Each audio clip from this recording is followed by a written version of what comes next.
लंबू और टिंगू छत पर बैठे एक दूसरे के साथ हंसी मजाक कर रहे होते हैं। पता है टिंगू, तेरी हाइट कम क्यों है और मैं इतना लंबा क्यों हूँ? क्यों? क्योंकि मेरी मम्मी पापा मुझे बॉर्नवीटा पिलाते थे। हद है, तू ही हंस ऐसे बोरिंग से जोक पर। अच्छा बाबा, सॉरी। अरे टिंगू यार, सुन ना, ईद आने वाली है, कुछ बिरयानी का बंदोबस्त करो ना। जब देखो खाने पीने की बात, तुझे वैसे भी 2 क्विंटल बिरयानी लगेगी। तुझे तो पता है ना, मेरे पेट में राक्षस बैठा है, उसको हर वक्त कुछ ना कुछ खाने के लिए चाहिए। अब जल्दी से बता, क्या प्लान है?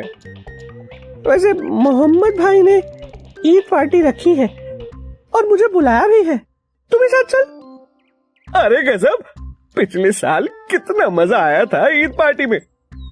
हाँ, इस बार भी तैयारी कर लो, दोनों खूब नाचेंगे, गाएंगे, खाएंगे, पिएंगे, एंजॉय करेंगे। ईद का दिन आ जाता है और दोनों ही नया लंबा कुर्ता पजामा पहनकर ईद पार्टी में चले जाते हैं। लंबू सबको नमस्ते करने लगता है। अबे लंबू, मरवाएगा तू। नमस्ते नहीं, झुक कर सबको सलाम कर। कितनी बार तुझे अदब सिखाने पड़ेगा। उर्दू में बोल, सलाम वालेकुम। अरे भूल ही गया था मैं, लेकिन ज्यादा झुकूंगा तो कुर्ता फट जाएगा। वैसे भी मेरे साइज का कुछ भी नहीं मिलता। तो कभी नहीं सुधरेगा। कितनी बार बोला है, तो तेरे साइज का कुछ भी रेडीमेड नहीं मिलता, तो सिलवा लिया कर। लेकिन बस वही रेडीमेड कपड़े खरीदेगा और वो तेरे साइज में मिलता भी नहीं। अब भगवान ने मुझे साबू जैसा बनाया तो क्या करूं? लंबू झुककर सबको सलाम वालेकुम करने लगता है। सलाम वालेकुम भाई, ईद मुबारक हो। लंबू एकदम से नीचे झुककर अकरम को गले लगाता है। थोड़ी ही देर में सब लोग लाइन से खाना खाने बैठ जाते हैं। अब मैं भी खाना खाने बैठ जाऊं? नहीं, पहले बाकियों को तो खिला दो। ठीक है बाबा, आग मत दिखा मुझे, पहले सबको खिला देते हैं। थोड़ी देर में सब लाइन से बैठ जाते हैं। लंबू, टिंगू, मोहम्मद सबको खाना खिलाते हैं। कितनी अच्छी खुशबू आ रही है। बस तू यही सब कर। अरे अब नाक थोड़ी बंद कर लूंगा। पीछे से माइक पर अनाउंसमेंट होती है। थोड़ी ही देर में सब हॉल में इकट्ठा हो जाए, कव्वाली नाइट शुरू होने वाली है। इस बार हमने तय किया है कि बेस्ट डांसर और सिंगर को अवार्ड देंगे, साथ ही 10,000 रुपए का इनाम भी। ये सुनते ही लंबू के कान खड़े हो जाते हैं। अरे टिंगू, 10,000 रुपए? हाँ सुना मैंने, लेकिन उसके लिए नाचना और गाना आना चाहिए। मुझे तो दोनों नहीं आते। तू बस हर बात में मुझे डीमोटिवेट करता है, ऐसे थोड़ी चलता है। आज तुझे जीत कर बता दूं तो। तू और डांस शर्त लगा ले फिर। बहुत हंस रहा है ना मुझ पर, आज मैं ही इनाम जीतूंगा। ठीक है, मान ली तेरी शर्त। तू जीतेगा तो 5,000 मेरी तरफ से भी। थोड़ी ही देर में कव्वाली शुरू हो जाती है।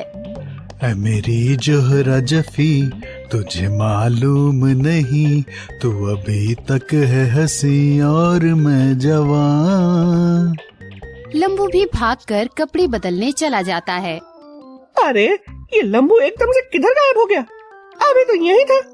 तभी मोहम्मद की आवाज आती है। अरे टिंगू भाई, आप बैठो, आपको भी खाना खिला देता हूँ।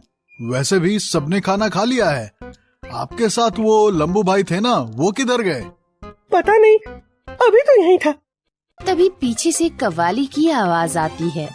पर्दा है पर्दा, पर्दे के पीछे पर्दा नशी है। बहुत जोर जोर से तालियों की आवाज आती है।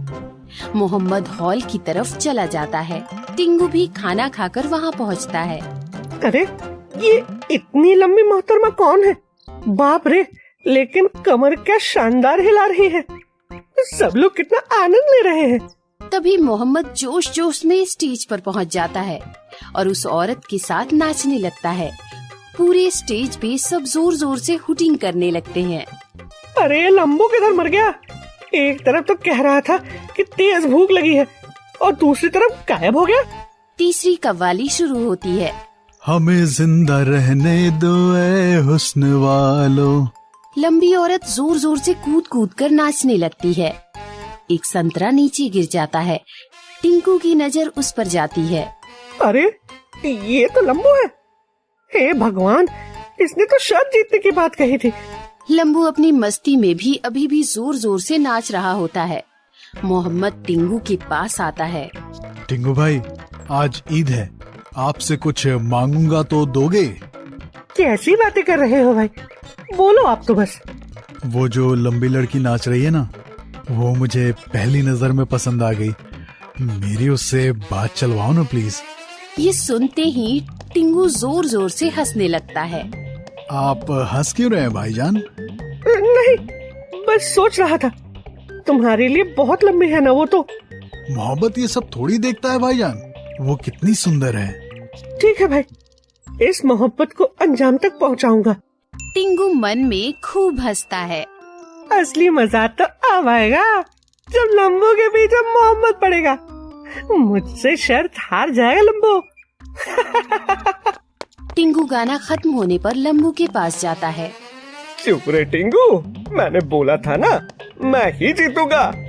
हाँ बाबा हाँ, कितना जोरदार नाचता है तू। आज तू जीता और मैं हार गया। अच्छा, तुम्हारे लिए एक फोन है, वो तुमको इनाम देना चाहता है। वो किधर है वो टेंट के पीछे खड़ा है, वहीं जज भी है, वो तुम्हें जितवा भी देगा। लंबू टेंट के पीछे जाता है जहाँ मोहम्मद बुके लेकर खड़ा होता है। मोहतरमा, आप कितनी सुंदर हैं, कितना अच्छा नाचती हैं आप ये बुके के साथ मेरा दिल भी रख लो। आपने तो कयामत ढा दी आज। हुस्ने मलिका, क्या आप मुझसे निकाह करेंगी? ये सुनते ही लंबू के पैरों तले जमीन खिसक गई। ये सब क्या है? यहाँ जरूर उस टिंगू की चाल है, लेकिन इस आशिकी का क्या करूंगा मैं? अगर सच बोल दिया तो इनाम नहीं मिलेगा। तभी मोहम्मद उसका हाथ पकड़कर कहता है, मोहतरमा, मैं आपको बहुत खुश रखूंगा, हमारे 2 बच्चे होंगे। ये सुनते ही लंबू हाथ छुड़ाकर तेजी से भागने लगता है। मोहम्मद को कुछ समझ नहीं आता और वो लंबू के पीछे भागता है। उधर टिंगू दूर से ये सब देखकर खूब हंसता है। हुस्न मल्लिका। शौक अलग होते हैं। जैसे किसी को खाने का शौक होता है तो किसी को सोने का। टिंगू को भी एक शौक था, रेस का शौक। टिंगू मोहल्ले के छोटे छोटे बच्चों को इकट्ठा करता था और उनकी रेस लगाता था। जो जीता उसको लेमन जूस की गोली दूंगा। तुम भी भागो, तुम भी तो बच्चे ही हो।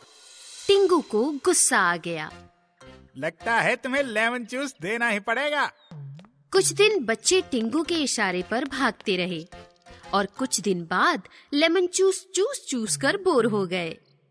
अरे अंकल, अब बड़े हो जाओ, कब तक बच्चों को ऐसे लेमन जूस चुसाओगे? कुछ बड़ा सोचो। ये सुनकर टिंगू शर्मिंदा हो गया और उसने बच्चों की रेस लगाना बंद कर दिया।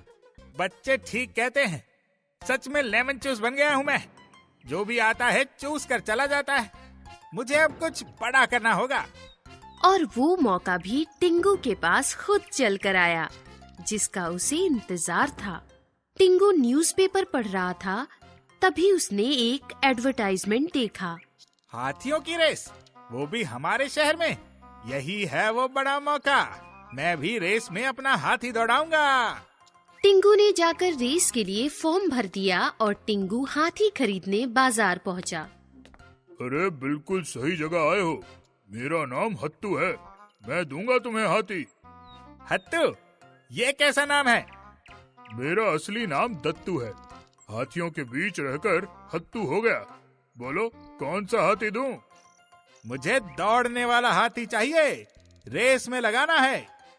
अरे डोंट वरी, तुम्हें ऐसा हाथी दूंगा जो बहुत तेज भागता है, घोड़े से भी ज्यादा। अरे महोदय, आप तो नीरज चोपड़ा से भी ज्यादा लंबा फेंकते हो। कोई हाथी घोड़े से तेज कैसे दौड़ सकता है? अरे वो हाथी घोड़ा बनना चाहता था, लेकिन घर वालों के प्रेशर में हाथी बन गया। और फिर हाथी वाले ने टिंगू को एक हाथी दिखाया जो बहुत विशाल और ताकतवर था। यही है वो हाथी जो बहुत तेज भागता है, ले जाओ इसे। फिर क्या, पैसे देकर टिंगू उस हाथी पर बैठ गया और उसे दौड़ाता हुआ अपने घर की तरफ जाने लगा। हाथी काफी तेज दौड़ रहा था। सवारी करते हुए टिंगू को बहुत मजा आ रहा था। ये हाथी तो काफी तेज है, ये तो मुझे रेस जितवा के ही रहेगा। तभी रास्ते में टिंगू को उसका पड़ोसी एटीट्यूड मिला। एटीट्यूड अपने ही एटीट्यूड में रहता था और दूसरों से हमेशा जलता था। टिंगू को हाथी पर बैठा देख एटीट्यूड बोला, अरे इस मच्छर को लेकर कहाँ जा रहे हो? ये मच्छर नहीं, हाथी है। मैं हाथी से ही पूछ रहा हूँ, मच्छर को लेकर कहाँ जा रहे हो? ये सुनकर टिंगू गुस्सा हो गया। एटीट्यूड, अपनी औकात में रह। मैं बड़ा आदमी बन गया हूँ, हाथी की रेस में हिस्सा ले रहा हूँ। ऐसा हाथी लाया हूँ कि रेस पक्का जीतूंगा। चल रहे हाथी। टिंगू हाथी को लेकर निकल गया और एटीट्यूड सोच में पड़ गया। ये टिंगू जो कल तक बच्चों की रेस लगाता था, आज हाथी की रेस में हिस्सा लेने जा रहा है। मेरे एटीट्यूड से ज्यादा तो इसका कॉन्फिडेंस है। अगर ये रेस जीत गया तो मेरी मोहल्ले में क्या वैल्यू रह जाएगी। नहीं नहीं, इसे ये रेस मैं बिल्कुल नहीं जीतने दूंगा। इधर टिंगू के दोस्त लंबू को जैसे ही पता चला कि टिंगू हाथी की रेस में हिस्सा लेने वाला है, वो बहुत सारे केले लेकर हाथी से मिलने पहुंच गया। मुझे बहुत खुशी है टिंगू कि हमारा हाथी रेस में दौड़ेगा। देख, मैं हाथी के लिए केले लेकर आया हूँ। बहुत अच्छा किया टिंगू, जाओ केले खिलाओ हाथी को। फिर लंबू हाथी के पास जाकर हाथी को केले खिलाने लगा। इधर शहर के बीचों बीच बहुत बड़ा ग्राउंड तैयार किया जा रहा था। हाथियों के रेस की पूरी तैयारियां हो रही थी। एक रात की बात है, लंबू टिंगू सो रहे थे। हाथी घर के बाहर बंधा हुआ था। तभी एटीट्यूड एक इंजेक्शन लेकर हाथी के पास आया।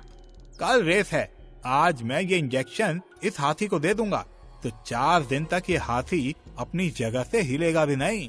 ऐसा कहकर एटीट्यूड ने हाथी को चुपचाप इंजेक्शन चुभाया और वो वहाँ से भाग गया। दूसरे दिन की सुबह हुई। लंबू हाथी के पास आया तो हाथी मस्त जमीन पर सुस्ती से बैठा था। ए हाथी, चल उठ, रेस की प्रैक्टिस करनी है, जीतना है ना। लेकिन हाथी हिल भी नहीं रहा था। लंबू ने बहुत प्रयास किए लेकिन कोई फायदा नहीं हुआ। टिंगू भी वहाँ आ पहुँचा। उसने भी हाथी को उठाया लेकिन हाथी उठ ही नहीं रहा था। अरे यार, अब क्या करें? ये हाथी तो हिलने का नाम ही नहीं ले रहा। रेस शुरू होने में बस 1 घंटा बाकी है। ऐसा कहकर टिंगू रोने लगा। तू टेंशन ना ले टिंगू, मैं उठाता हूँ इसे। लंबू ने हाथी के नीचे अपने पहाड़ी हाथ डाले और हाथी को उठाने लगा। हाथी जमीन से ऊपर उठ गया। वाह लंबू, कमाल कर दिया, असली हाथी तो तू है। लेकिन जैसे ही लंबू ने हाथी को छोड़ा, वो फिर से बैठ गया। अरे ये तो अपने पैरों पर खड़ा ही नहीं होना चाहता। अब क्या करें? रेस शुरू होने को बस आधा घंटा बचा है। अरे यार, क्या करें अब? रेस में नहीं गए तो तगड़ा नुकसान हो जाएगा हमारा। इज्जत के साथ साथ डिपॉजिट भी चला जाएगा जो फॉर्म के साथ भर कर आया था। तभी टिंगू की नजर लंबू पर पड़ी। वो लंबू को अलग अंदाज में देखने लगा। मेरी तरफ देखकर वक्त बर्बाद न कर, चलो दूसरा हाथी अरेंज करते हैं, कम से कम डिपॉजिट तो बच जाएगा। अरे लंबू, दूसरा हाथी भी यहीं है। कहाँ है? क्या तुम पागल तो नहीं हो गए? लंबू, तुम्हारा हाथी जैसा शरीर है, हाथी जैसी ताकत है। अभी तुमने इस हाथी को उठाकर ये साबित कर दिया। गलती कर दी मैंने इस हाथी को लेकर। मुझे तो तुम्हें ही रेस के लिए तैयार करना चाहिए था। तुम्हारा मतलब है हाथी की रेस में मैं दौड़ूं? मैं दौड़ भी लूंगा लेकिन लोग मानेंगे? उल्टा लोगों को मजा आएगा। तुम चलो बस। और लंबू टिंगू ग्राउंड में पहुँचे। वहाँ बहुत सारे हाथी लाइन में खड़े थे। उस लाइन में लंबू खड़ा था और लंबू के ऊपर टिंगू बैठा था। दोनों को देखकर लोग हंस रहे थे। शुरू होने वाली है हाथियों की रेस। और रेस की खास बात ये है कि हाथियों की रेस में हाथी जैसा इंसान दौड़ेगा जिसका नाम है लंबू, और उसे रेस में लगाया है टिंगू ने। तो तैयार हो जाओ, काफी दिलचस्प होने वाली है ये रेस। गन शूट हुई और रेस शुरू हुई। काफी सारे हाथी एक साथ भागने लगे और हाथियों के बीच में लंबू टिंगू को लेकर भागने लगा। भागो लंबू, और तेज लंबू। लंबू तेज भागता रहा और देखते देखते उसने सारे हाथियों को पीछे छोड़ दिया और लंबू रेस जीत गया। ये!